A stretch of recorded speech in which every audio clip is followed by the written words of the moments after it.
Ndugu wangu ilikuwa ni Jumatatu, alinipigia simu muda wa saa 1. Kaambia dada, na shida na 50,000.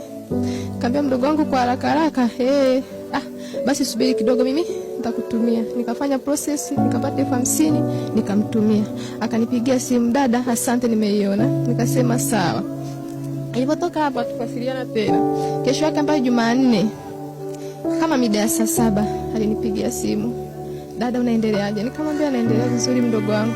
Akaniuliza, naweza nikaongea? Nikasema ndio mdogo wangu, naweza nikaongea, niko hospitali.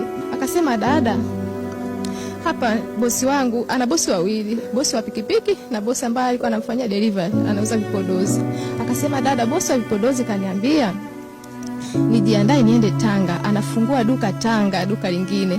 Kwa hiyo akasema niende Tanga, kule Tanga kaniandalia mtu ambaye atanipokea. Akishanipokea yule mtu kana kila kitu. Kwa hiyo mimi nikifika pale napokea vitu vyake na namwekea tu vizuri afu narudi. Nikamuuliza, mdogo wangu, na pikipiki unaiacha wapi? Akasema pikipiki nitaipeleka kwa bosi wangu.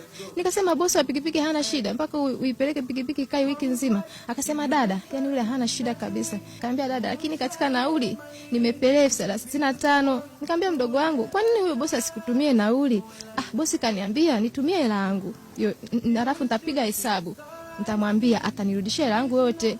Kaambia sawa, hamna shida. Mimi hapa nilipo nina elfu 20. Nitakutumia 20.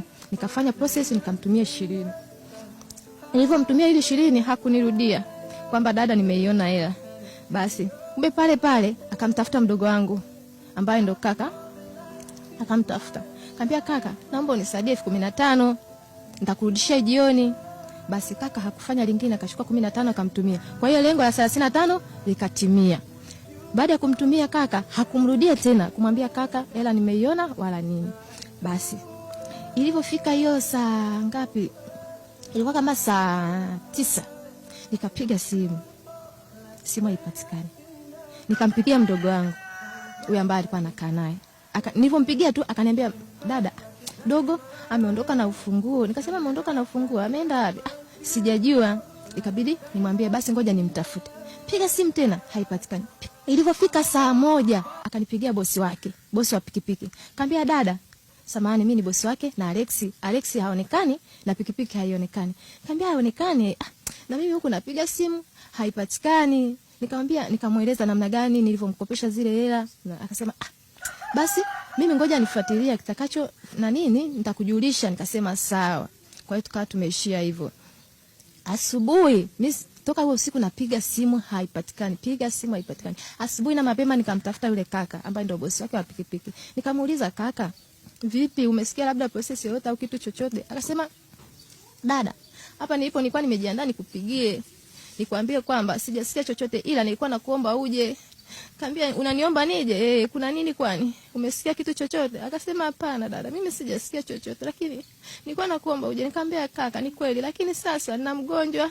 Kweli kuna mtoto wa dadangu ambaye amejifungua kwa operation, nitakiwa nimpelekesha kwa. Nikamwambia, namwambia mdogo wangu aje. Akasema, hapana dada, jitahidi uje. Njoo wewe. Sasa mbona anasema nije? Kwa nini unasema nije mimi? Wakati tayari nishakwambia kwamba mdogo wangu nimemwambia aje. Nikasema sawa, hamna shida. Nikakaa, kuna nini kwani? Nikasema hapana, ngoja nimshirikishe mume wangu. Nikampigia yule kaka simu, kaambia, kaka, sikiliza, mimi ngoja nimwambie mume wangu aje kwa haraka, kwa sababu yeye atafika kwa haraka. Basi nikamwambia mume wangu. Mume wangu akasema, akampigia simu kaka. Piga simu. Kaka hakupokea mara ya kwanza, mara ya pili akamtafuta. Akasema, mimi ni shemeji yake na Alex. Pikipiki imepata. Kwanza hapo tayari tushapata taarifa kwamba pikipiki ipo kituoni. Namna gani imefika kituoni haijulikani. Basi alipomuuliza kwamba mimi, alipojitambulisha kwamba mimi ni shemeji yake na Alex, mume wangu alipokuwa anaongea naye aliweka loudspeaker. Aliposikia kwamba nimeogopa kumwambia dada, alitoa loudspeaker.